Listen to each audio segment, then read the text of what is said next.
With 150 jokers in Balatro, local thunk took inspiration from all walks of life. One afternoon it was really hot, so he drew ice cream. Ancient Joker is a riff on the Olbap joke from Mouth's NLSS sketches, and Sock and Buskin is an interpretation of ancient Greek symbols for comedy and tragedy.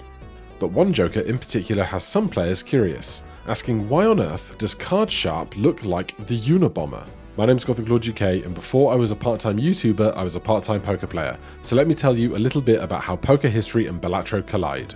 But first of all, let's briefly address the Unabomber, with minor language edits for the sake of the omniscient algorithm. The original Unabomber, aka Ted Kaczynski, was, and I'll quote from the Wikipedia page here, an American mathematician and domestic terrorist, who committed, I shall just say, many very bad crimes. His crimes were prolific, so much so that even 20 years since his arrest, TV is still telling the story in shows like Manhunt, Unabomber. The reason we're talking about this man at all is because during his time at large, detectives produced this 1987 Suspect sketch, and later this 1994 Suspect sketch. If you've never seen this sketch before, it's at this moment that you too might go, well yeah, why does Card Sharp look like the Unabomber? Well, I'll tell you. Card Sharp is designed after the prototypical look for a professional poker player. And what do criminals and poker players have in common? They don't want people knowing things about them. For criminals, they simply don't want to be recognised while, committing crimes. But for poker players, they want to hide their faces so they don't give away any tells or bits of information that might discern if you're strong or bluffing, offering up the classic phrase of a poker face. Some poker players took it even a step further, like Dario Minieri, who would often be seen sporting a scarf around his neck at the poker table so that other players couldn't observe changes in his heart rate by looking at the veins in his neck.